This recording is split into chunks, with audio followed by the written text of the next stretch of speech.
And I want to talk a little bit about that healing process. So once you went to the doctor, you were medically treated, that recovery process initially had a lot of progress. What was that progress like after the first few weeks, the first month, and going forward?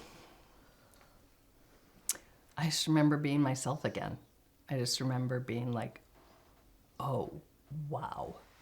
Just not like, I was going to say cheerleader self, not that I was ever that, but, to have a little hope, a little light, a little skip in your step. I mean, those all sound like such old lady things to say, but to just be me again, to just feel like, oh my Lord, what was that? What was that? And it's gone now, like gone. It felt gone. Do I still get it? There's that, dun, dun, I say when I hear the Jaws music, I'm looking over my shoulder. It's like, I know that sometimes it's nipping at my heels. I can tell when, I start to get close to the edge that slides into the pit. I haven't gone back into the pit since then, deeply. And I think it's knowing your early warning signs and heeding them, saying, oh, I know where this can lead, and never again. Going back to that, I just remembered another key thing, and I might not have noticed it in the same way when I said being a mother and wife and having a family and a job and all that. I may have been so distracted I didn't. And sometimes the things going on in your life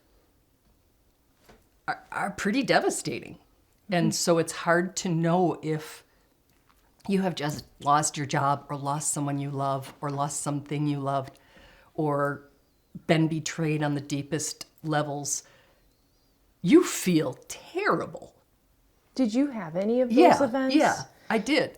And so how do you untangle that ball, right? So I think that now I would just say, oh, I'm starting to feel those now familiar feelings. I am going to do something, more therapy, more sleep, more all the things that work for me.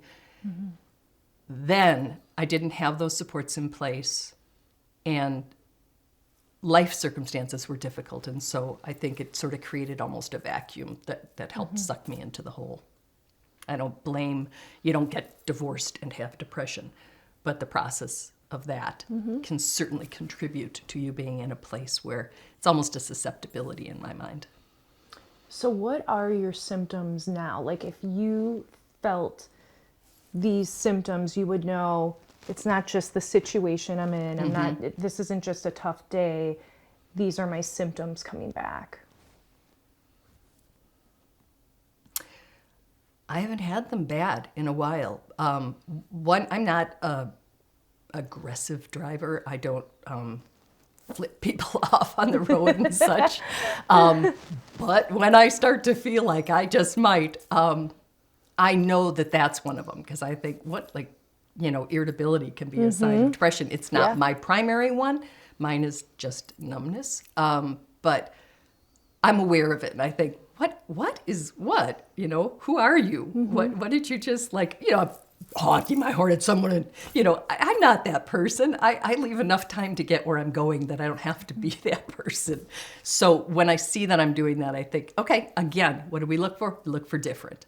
We don't have to know the 20 symptoms and signs of depression. That's different for me. So anytime I am different, if I were tearful, not one of my symptoms, but if I were, I'd be like, oh, that's really different. That's a change. I need to be paying attention to that. So the numbness, the irritation. Oh, my numbness, that is my primary. It is just that being like on the other side of a camera, looking at my life as opposed to being the main character in it. So like not being present? Absolutely. Okay. Not being connected, yeah. Okay. So now, how do you feel your worth?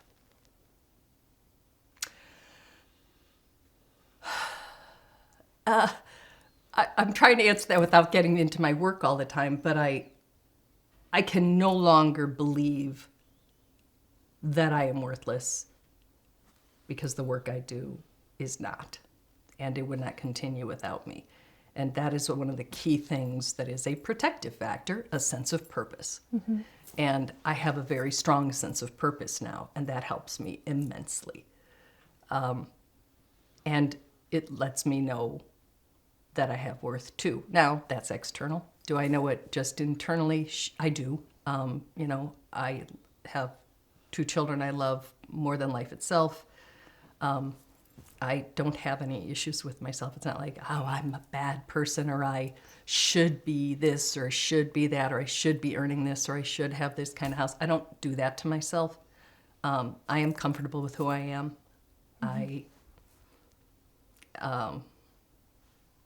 If I was going to say selling myself, but that just sounds like not at all what I mean to say. You know, as a product, I can endorse myself, right?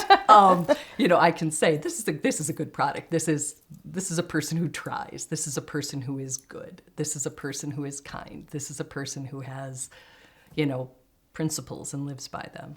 I wasn't thinking on that level during depression. None of those things went away. None of those things were untrue. Right. They were still there. That was always a part of you. It's that same, the thing you said before about being disconnected, right? You can't access your sense of worth. It's not like, stop telling me that, you know, anhedonia is such a great sounding word, but it means, you know, the inability to experience joy. And I'm always like, joy? Could we set the bar a little higher? Joy on a good day? Do I experience joy? I mean, how about can't experience like just okay? Can't experience acceptable, you know? It's like, it's not joy we can't experience. I could live my whole life without experiencing joy. But I want to experience something, you know? And I want it to be, you know, on the positive side of some scale. Doesn't have to be joy.